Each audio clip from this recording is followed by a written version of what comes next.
கூட இவ்ளோ பெர்ஃபெக்ட்டா பண்ண தெரியுமா? அண்ணி, யாரை பார்த்து என்ன கேள்வி கேக்குறீங்க? வருஷா வருஷம் இந்த ஆடி மாசம் வந்துட்டா போதும், அம்மா யார் பேச்சையும் கேட்க மாட்டாங்க. அவங்களே எல்லாத்தையும் பார்த்து பார்த்து எவ்வளவு பேர் இருந்தாலும் கூழ் காய்ச்சி ஊத்துவாங்க. இசை, இதெல்லாம் நான் ரொம்ப வருஷமா பண்ற வேலைதாம்மா. நீங்க பண்ற வேகத்திலேயே தெரியுது அத்தை. இதெல்லாம் பார்த்த உடனே எனக்கு என் சின்ன வயசு ஞாபகம் வந்துருச்சு. எங்க அம்மாவும் இப்படிதான் ஆடி வெள்ளிக்கிழமை வந்தா கூழ் கரைச்சு தெருவுல வரவங்க போறவங்களுக்கு சொம்பு சொம்பா அள்ளி கொடுப்பாங்க. நல்ல விஷயம் எப்பவுமே மனசுல நிக்கணும் இசை. உங்க அம்மா பண்ண அதே புண்ணியம்தான் இன்னைக்கு இந்த வீட்டுக்கு மருமகளா உன்னை கொண்டு வந்து சேர்த்திருக்கு.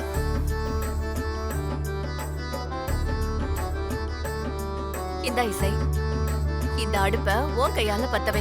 ஐயோ, நானா?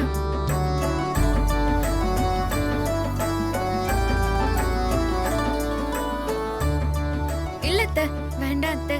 வருஷம் வருஷம் நீங்க பண்ற விஷயம் உங்க கையிலேயே நீங்க பத்த வைக்கணும். அதுதான் நல்லாவும் இருக்கும். இசை, உன் அத்தை காரணம் இல்லாம எதையும் சொல்ல மாட்டான். நீ தீப்பெட்டியை வாங்கி அடுப்பு பத்த வை. இல்ல வேண்டாம். மனசார அந்த அம்மனை வேண்டிக்கிட்டு இந்த அடுப்ப பத்த வைக்க சொன்னேன்.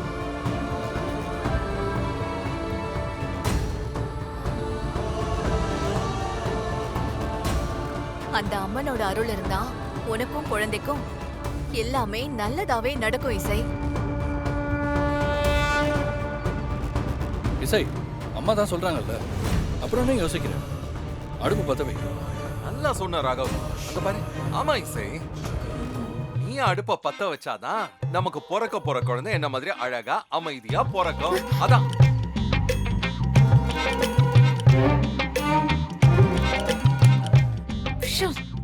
இந்த மாதிரி பொறுக்கணுமா?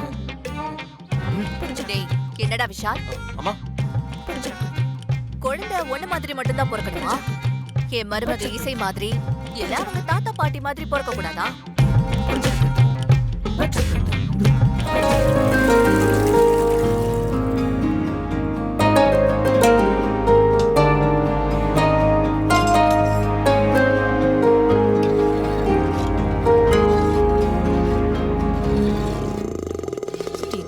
இங்க நடக்கிற கூத்த பத்தியா? இந்த வீட்டுல பிறந்த பொண்ணு நான் இருக்கேன், இந்த வீட்டுக்கு மூத்த மருமகளா வந்து நீ இருக்க. நம்ம ரெண்டு பேரையும் ஒரு பொருட்டா கூட மதிக்காம அந்த இசையை கூப்பிட்டு அடுப்ப பத்த வைக்க சொல்றாங்க. அவளும் நம்ம இருக்கமா இல்லையான்னு கூட பார்க்காம பத்த வச்சுட்டு போறா பாரு. அக்கா, என்ன விடுங்கக்கா. என் மேல தப்பு இல்லைன்னு நிரூபிக்கிற வரைக்கும் என்ன இங்க எந்த சலுகையும் எடுத்துக்க கூடாதுன்னு அத்தை சொல்லிருக்காங்க. ஆனா உங்களை கூப்பிட்டுருக்கலாம்ல. என் அண்ணியோட தகுதியும் அந்த இசையோட தகுதியும் ஒண்ணுதானே, அதனாலதானே ரெண்டு பேரும் இவ்வளவு நெருக்கமா இருக்காங்க. ஆனா ஸ்டேஜா இவ வயித்துல குழந்தை இல்லைன்னு என் அன்னிக்கு தெரிஞ்சதுன்னு வச்சுக்கோ, இவள அடிச்சு வீட்டை விட்டு துரத்திடுவாங்க. அக்கா, நான் கொஞ்ச நாள் அமைதியா இருக்கேன். அது வரைக்கும் இந்த இசை எவ்வளோ ஆடணுமோ ஆடிக்கட்டும். அதுக்கப்புறமா இந்த இசை கர்ப்பமா இல்லைங்கிற உண்மையை நிரூபிச்சு இந்த வீட்டை விட்டு வெளியே தள்ளல, என் பேரு ஸ்ரீஜாவே இல்லை.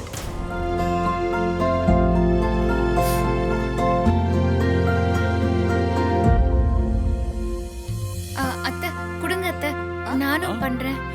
பரவாயில்லமா, இருக்கட்டும். இல்லத்த, உங்களுக்கு கை வலிக்கும், நானும் உங்களுக்கு ஹெல்ப் பண்றேன் அத்தை. அப்படி இல்லம்மா, நான் இங்க கிண்டிக்கிட்டு இருக்கேன். நீ பூஜை ரூமுக்கு போய் மத்ததெல்லாம் ரெடி பண்ணிடு. எல்லாரும் வந்துருவாங்கல்ல. சரிங்க அத்தை. ஸ்ரீஜா இப்படியே வேடிக்கை பார்த்துட்டு நிக்காம பூஜை ரூமுக்கு போய் நீ ஏதாவது ஒரு வேலையை பாரு. நீ இந்த வீட்டோட மருமக தான். இந்த வேலையெல்லாம் பாக்குறதுக்கு உனக்கு உரிமை இருக்கு. போ ஸ்ரீஜா, போ. அப்பதான் அண்ணியோட கோபம் குறைஞ்சி அவங்களுக்கு கொஞ்சம் சமாதானம் ஆவாங்க. போ, சீக்கிரம் போ. சரிக்கா. ஸ்ரீஜா, நில்லு. நீ பூஜை ரூம்க்கெல்லாம் போக கூடாது.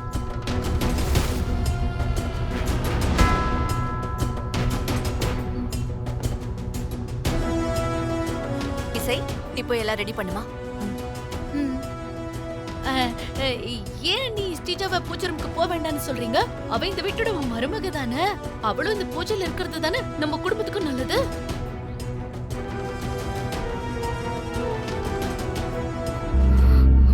விஷால், இசை, என்ன இந்த வீட்ல ஒரு கெஸ்ட் மாதிரி இருக்க வச்சிட்டீங்கல்ல, உங்களை நான் சும்மாவே விட மாட்டேன். ஏய் Sreeja, hello hello hello hello. ஏய் கூல் கூல். என்ன ரொம்ப கோவமா இருக்கீங்க போல இருக்கு. நான் வேணா அம்மா செஞ்ச கூல்ல வேணா ஒரு கிளாஸ் எடுத்துட்டு வந்து குடுக்கட்டுமா? நோ நோ நோ, அது ஃபேமிலி மெம்பர்ஸ்க்கு மட்டும் தான். அதானே அம்மா சொன்னாங்க. என்ன வெறுப்பேத்திரியா? ஐயோ, நீ கடுப்பாகி இந்த வீட்டை விட்டு ஓடினாலுமே எனக்கு இந்த பிரச்சனையும் இல்ல. ஓடுறதா நானா? என்ன பார்த்தா பயந்து ஓடுறவ மாதிரியா தெரியுது உனக்கு? ஓ, அப்ப நீ பயப்பில்லையா? நான் வேணா நீ பயப்படுறதுக்காக புதுசா ஒரு மெனு ஒன்னு ரெடி பண்ணவா? விஷால், போதும், ஒழுங்கு மரியாதையா இங்க இருந்து போயிடு. என்னது போகவா? ஹலோ வெயிட் அ மினிட், இது எங்க வீடு. என்ன இங்க இருந்து வெளில போக சொல்றதுக்கு உனக்கு எந்த உரிமையும் இல்ல.